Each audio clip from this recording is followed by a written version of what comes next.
here, and it's good to be back. This is Life Minus Gluten.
Today, I'm going to be going over a nice cheater, well, easy, kind of, sort of homemade way to make Teiglach just in time for Rosh Hashanah, and I'm going to use cake mix to do it.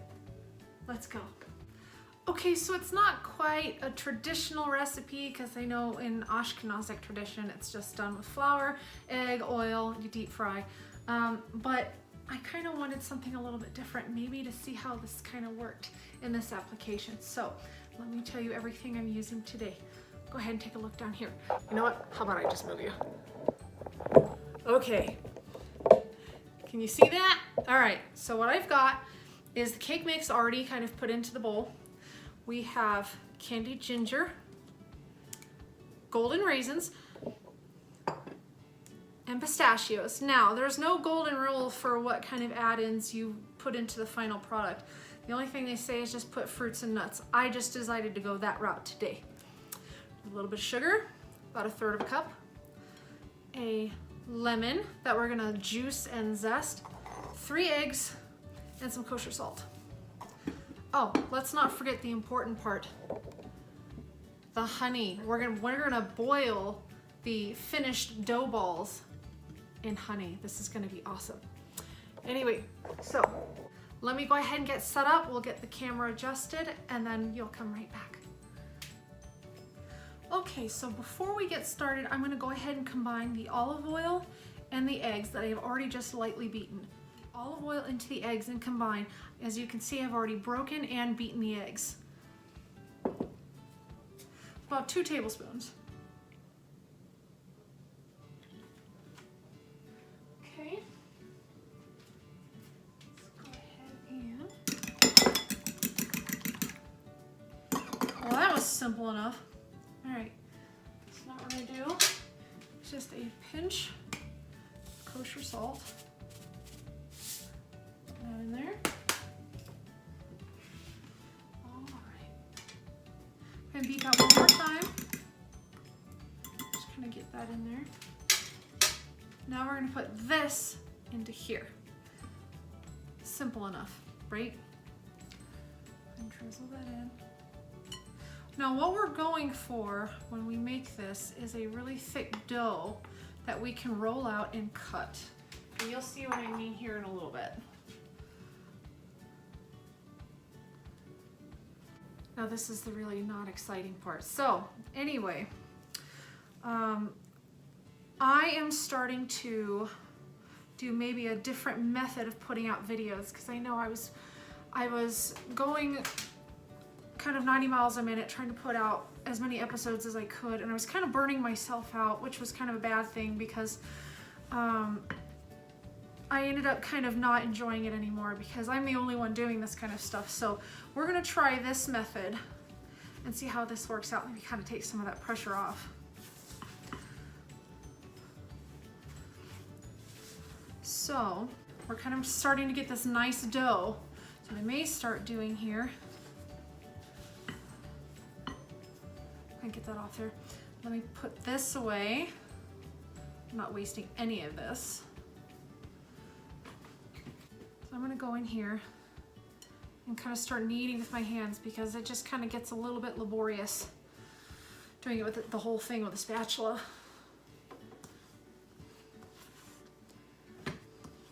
You don't have to hand mix this. If you have the patience or the hand strength, arm strength, whatever you use for this, you can definitely keep going with the spatula just to keep your hands clean. I personally think this is a little bit easier for me just to help incorporate all of the mix. Oh, it smells so good already.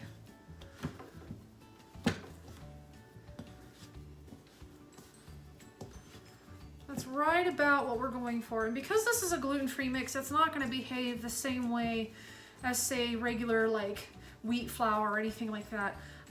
Just because obviously you don't build up gluten proteins. This is not what we're trying to accomplish here, being a gluten-free channel. But it's still a pretty nice effect all around. I'm interested to see the end result texture after it's been deep fried and cooked in the honey. So anyway, now that I've kind of gotten it under the light, I'm seeing that it's looking a little too thin. So what I'm gonna do is I'm gonna go ahead and add a little bit more gluten-free flour blend and seeing how that's gonna thicken it up, because I don't want too much gloss and I kind of want it to hold up into a dough ball. So I went ahead and grabbed out some of my gluten-free flour that we did in a previous episode. Now traditionally you're supposed to roll this out and cut little squares, but this being a gluten-free mix is not as forgiving for rolling out and being able to move and transport and do all that other stuff. So what we're gonna do is we're gonna go ahead and roll it by hand, drop it into the fryer. Now the key to this working is rolling the dough balls really small, because if you do them too big, they're just gonna disintegrate in your fryer. So let's go ahead and get started.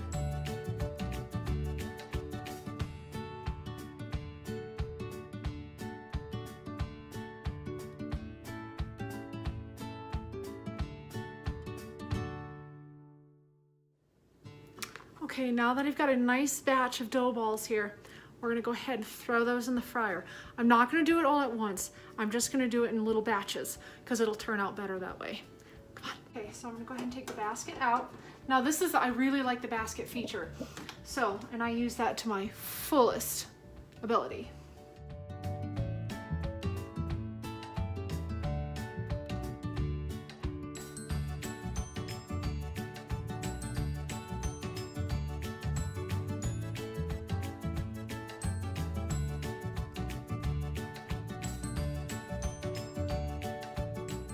Pan with like an inch of oil, but I don't like doing that. I like this thing. I like my kitchen toy. Okay, let's get a few more in there because these will grow just a little bit, so you don't want to overcrowd it.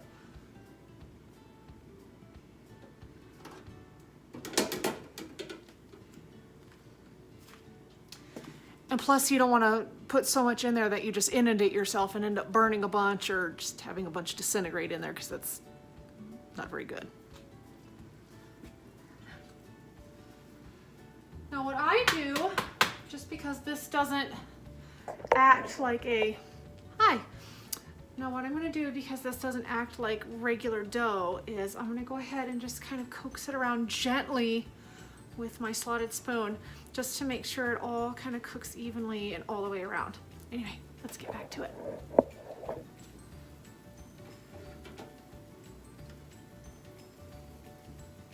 Okay, now that we've got this last batch cooking, we've got another probably 10-15 seconds.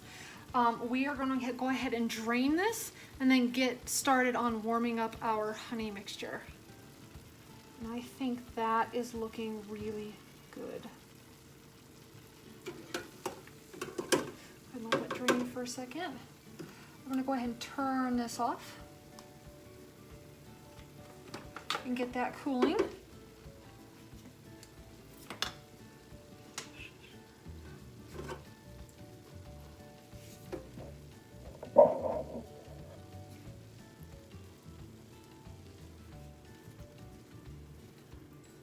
Oh, that's lovely.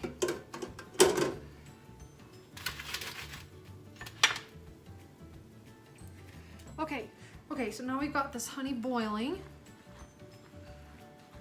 We're gonna go ahead and add half a cup of sugar.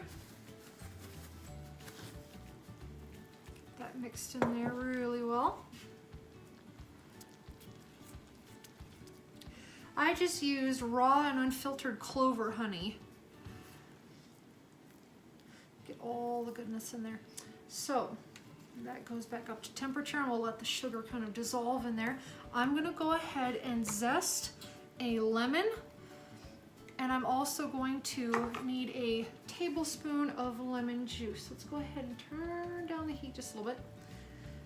Just got this neat little kind of zesting rasp kind of thing. You don't want to go too far into it. You want to just keep it in the yellow, because if you start getting into the white, we're starting to get into the bitter stuff, and we don't like that.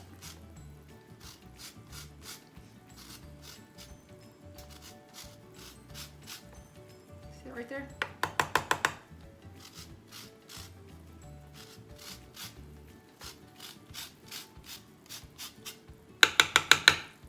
I think that's pretty good right there. Last little bit off of there. Go ahead and cut this lemon, and we're gonna go ahead and get about a tablespoon of juice out of that. Off there.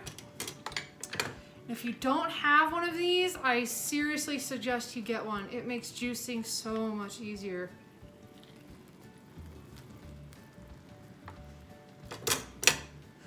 All right, let's go ahead and get that mixed together. That looks fabulous. All right.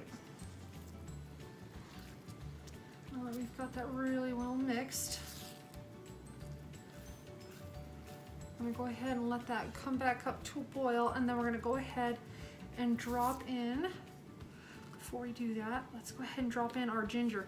I don't have fresh ginger, or nor can I find any powdered ginger. So what I did, just a little bit differently, is I am going to use candied ginger that I just chopped up.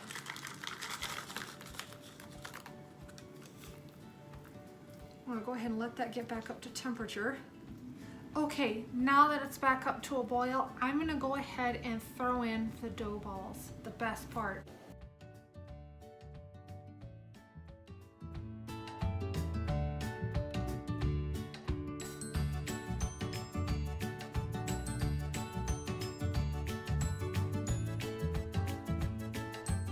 Okay, that looks delicious. So now what we're gonna do, I'm gonna go ahead and throw in my raisins.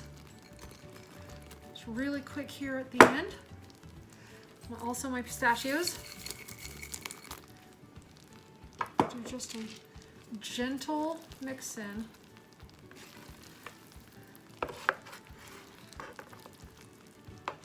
And that's about it. I just want to fold it in because I've broken a couple. I don't want to do any more. So that is basically done. I'm going to go ahead and plate it up and let you see it all together, and we'll do a tasting. I can't get over how good that is. I want to thank you today for joining me in testing out this recipe for gluten-free, unconventional Teiglach for Rosh Hashanah. So while we sit here and chow down, I'm just going to say to you, have a happy Rosh Hashanah and Shana Tova.